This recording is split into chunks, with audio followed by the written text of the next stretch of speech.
Le Premier ministre multiplie les rencontres en vue de l'organisation des élections. Ce mercredi, le chef du gouvernement a rendu une visite de courtoisie aux membres du CTCEP. Le président de l'organisme électoral, Emmanuel Ménard, en charge de recevoir Laurent Lamotte, a fait savoir que la loi électorale est à sa phase finale d'élaboration. L'organisation des prochaines élections était au menu de la rencontre entre le Premier ministre et les conseillers électoraux ce mercredi 19 juin. Lors d'une visite de courtoisie au local du CTCEP, Laurent Lamotte, accompagné des membres de son cabinet, a une fois de plus émis le vœu que ces joutes électorales se tiennent le plus rapidement possible. Pour cela, il faut que l'institution ait des moyens à sa disposition, ce que le chef du gouvernement est prêt à lui fournir en promettant aux conseillers tout le support nécessaire. C'est un support qui peut commencer par premièrement coordonner le ministère, coordonner différentes agences qui vont impliquer dans l'élection pour que le conseil a besoin d'un bagage et une réponse rapide, efficace pour que nous ne pas perdre du temps. Nous connaissons que l'organisation de l'élection c'est une priorité pour le pays. Donc nous-mêmes nous engager pour que ça fait et nous engager pour que tout support by conseil là dans le travail que je suis supposé faire. Satisfait de cette rencontre, le président du CTCEP est optimiste. Étape par étape, l'institution devrait aller vite en besogne pour que les élections aient lieu cette année, comme le souhaite le Premier ministre. Entre-temps, un pas vient d'être franchi. Il s'agit de la phase de préparation et d'élaboration du projet de loi électorale. Nous avons déjà annoncé que rapidement, en fin mois de mai, nous avons donc on est un pile parti politique qui a un problème d'adresse, qui était même dit qu'on ne va pas recevoir l'aide là à temps.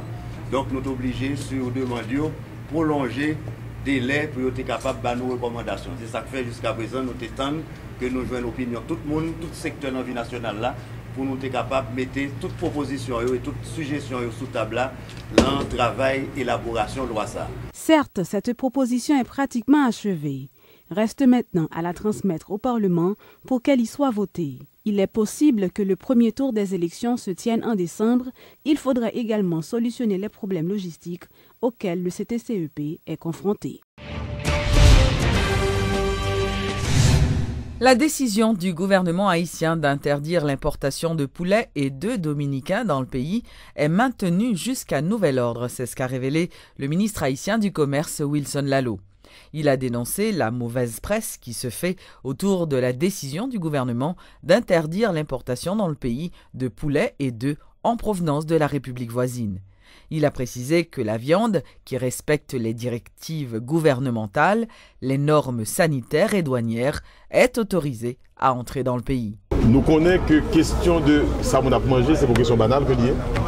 Mais on a un ensemble de mélanges qui fait l'information qui vient faire que le monde ne comprenne très bien ce qui va passer. Et la réalité, c'est que pas de problème de commerce, Haïti n'a pas de problème de commerce avec la République dominicaine. Il y a un problème que ils ont annoncé une grippe. Haïti recevoir l'information rapidement, Haïti prend des mesures de précaution. La presse haïtienne, je ne sais pas ce qui passe, mais la presse haïtienne, il y a des interventions qui est honnête. Parce que ce n'est pas nous-mêmes qui décidons comme ça, c'est un bail qui est vrai au niveau international. Le gain en crise qui a un rapport à la santé publique ou à la sécurité publique, eh bien, il y a des normes, il y a des lois au niveau international. Ça s'appelle les normes SPS. SPS, c'est les normes sanitaire et phytosanitaire au niveau international. Moi, invitez-nous, si vous allez sur Internet, nous avons vérifié, nous avons article 5.7 à l'expliquer même, dans des conditions particulières comme ça, le pays a un droit, de manière unilatérale, prendre des mesures de précaution pour comprendre ça et après, si vous le levez, pour le lever. Tout le monde connaît qu'il y a des viandes qui circulent dans le pays. Donc c'est l'autre problème que c'est qu'en 2008, nous connaissons une crise grippe aviaire, c'est H5N1, ça un peu technique, vous ne pouvez pas forcément comprendre. Il y a trois types de grippe, vous parlez de lui. Il y a une grippe qui sortit de moun à moun, c'est les H1N1, c'est ça que vous découvrez en République dominicaine. Non? En 2008, il y a une grippe que nous avons les H5N1 qui sortent dans la poule, qui viennent jouer le monde et qui tapent tout le monde. Nous déconnons la grippe aviaire. Et il y a une grippe qui existait toujours sur le territoire, que les H5N2. Grippe, c'est lui-même son grippe qui sortit de poule à poule.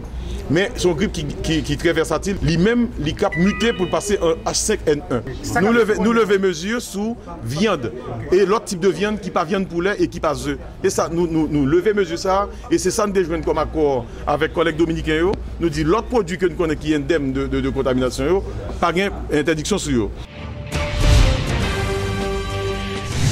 Le gouvernement haïtien exige une certification de l'éradication de la grippe H5N2 en République dominicaine avant de lever l'interdiction sur l'importation des produits avicoles de ce pays en Haïti. Entre-temps, les autorités dominicaines digèrent très mal cette décision, arguant qu'elle ne vise qu'à affaiblir le commerce de leur pays. Un processus de dialogue concernant cette affaire a été lancé le 17 juin dernier entre les autorités des deux pays. Toutefois, les avancées sont minces jusqu'ici. Le chancelier haïtien Pierre-Richard Casimir ainsi que le ministre de l'Agriculture Thomas Jacques ont tenu une conférence ce mercredi sur la question. Mais depuis quelque temps, il y a lieu de constater que les relations haïtiano-dominicaines sont très cordiales et pas rien qui t'a fait pour pas arrêter cordial. Mais aujourd'hui, il y a un différent qui est survenu à la faveur d'une situation de santé publique et nous entendons utiliser tout canaux diplomatiques pour que nous soyons capables d'alléger différents. Pour l'instant, on a dit que les relations auraient été cordiales, mais nous continuons à échanger.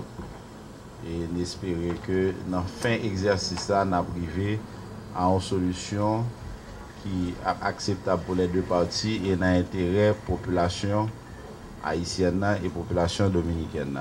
Alors, les faits rapidement, je vais rappeler les faits. C'est qu'au début du mois de juin, tu as eu une apparition de grippe et nous avons eu l'information que tu as eu une grippe qui a circulé du côté de l'île d'Hispaniola. Et le ministère technique concerné, une fois que vous avez l'information, dans le souci de protéger la population haïtienne, ils prennent des mesures de précaution pour identifier quelles sont les mesures appropriées pour nous prendre.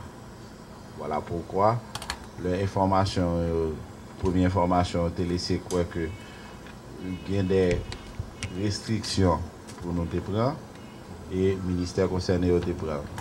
Cependant, comme tu as déjà une restriction sur les produits avicoles, les œufs qui datent depuis 2008, parce que restriction ça concerne surtout des virus qui transmettent de volaille à volaille.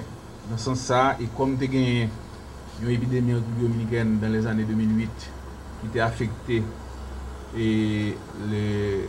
la production avicole, qui a affecté pour lait. Et dans ce sens-là, nous-mêmes en Haïti, en 2008, on a pris restriction ça. Et jusqu'à 2012-2013, restriction était toujours maintenue. Et avec les échanges avec nos collègues dominicains, mais déjà dans l'agenda de rencontre que nous avons avec nos amis de la dominicaine, mais déjà sujet ça, son sujet qui est toujours à faire objet de débat pour permettre que nous gardions est-ce que effectivement la République dominicaine aujourd'hui est indemne de virus qui transmettent de volaille à volaille, ça veut dire que virus de souche H5N2.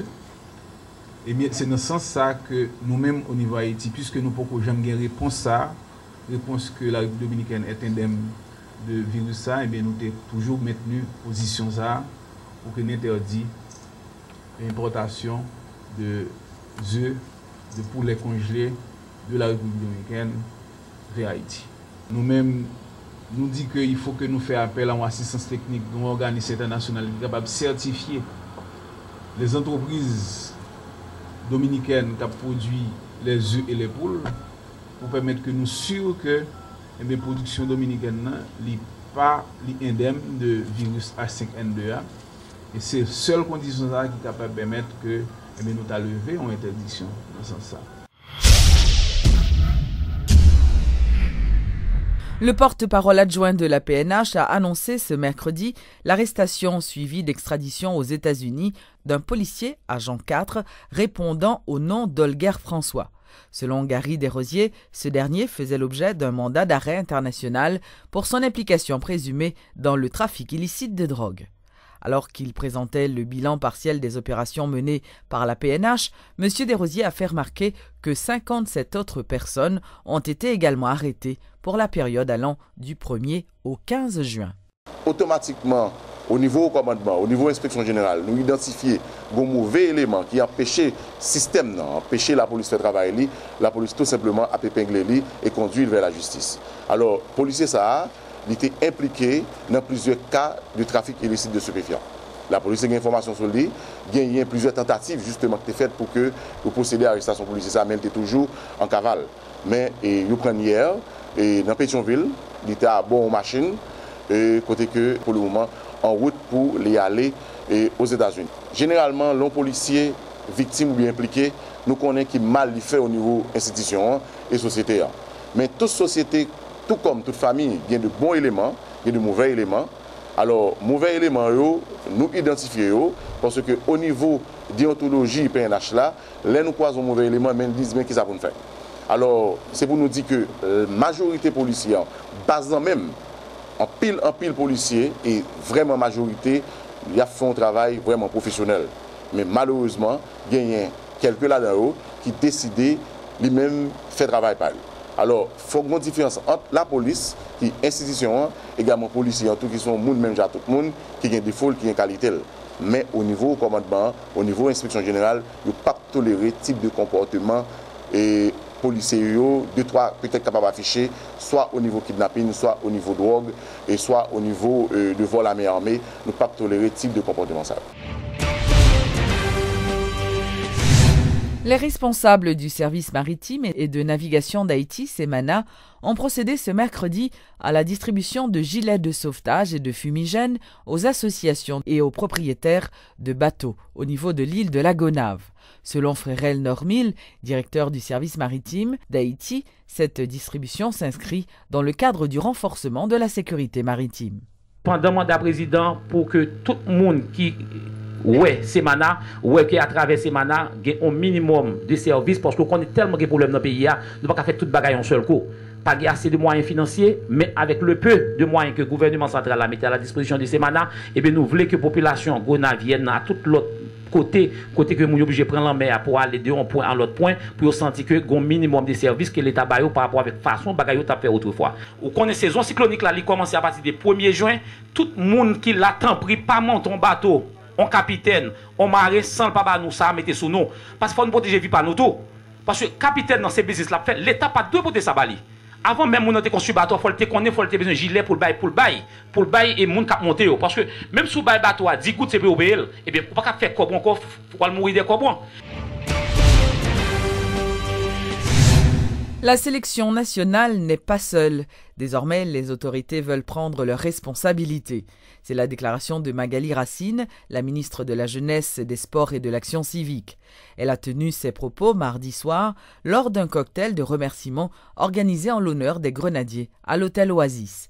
La ministre a annoncé un partenariat fructueux entre la Fédération, l'État haïtien et le secteur privé pour le bien-être du sport en Haïti. Seulement 2 prestations devant les sélections espagnoles et italiennes en match amical et l'équipe nationale reprend sa place dans les cœurs des Haïtiens. Toutefois, l'enjeu demeure la Gold Cup, compétition que le 11 national va devoir discuter avec les ténors de la région, notamment les États-Unis. Si la motivation est là, les joueurs attendent encore que les autorités jouent leur partition. Belfort Kervin Fils veut du concret. Nous-mêmes, nous faisons travail par nous, qui c'est défendre et couler le drapeau, défendre le pays, et nous attendons réponse et toute autorité. Et c'est pas seulement la fédération, c'est pas seulement Dadou Jamba, toute la sainte journée à critiquer. Et c'est la fédération qui va faire football en Haïti. Ils sont déterminés à rendre sa fierté à Haïti. Monuma Constant Junior se dit conscient que les efforts sont en train d'être consentis par les autorités. Toutefois, le joueur du Racing Club haïtien souhaite que cela dure. Moi-même, depuis ma sélection depuis 2006, c'est la première fois que nous jouons dans le cadre de Massaïo. C'est absolument le même qui joue. Parce que nous n'avons pas mis tête sur sa ministre à faire, sa pays à faire. Parce que nous avons un défi pour devenir comme joueur. Depuis notre 10 Cup là, nous avons qualifié pour le Cup et nous allons travailler pour faire bonne figure dans le Cup là. Ça gagne pour nous apporter pour nous derrière nous.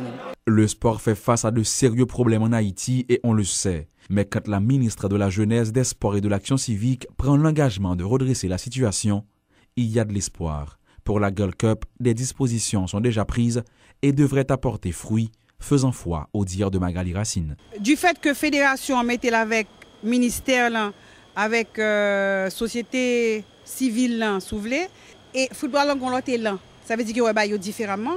Et je crois que si nous étions ensemble vraiment solides là, nous croyons qu'on a privé à une bonne destination. En 2007, on avait assisté à cet élan de cœur de la part des autorités haïtiennes après la consécration d'Haïti dans la Coupe des Nations de la Caraïbe. Aujourd'hui, le président Martelly ne cesse d'exprimer son intérêt pour le sport haïtien et le football en particulier, mais les actions concrètes se font attendre. Peut-être qu'on aura une augmentation du budget de la fédération cette année, Madame Racine. Je souhaitais ça. Ben, nous aussi. Mais c'est à vous d'en décider.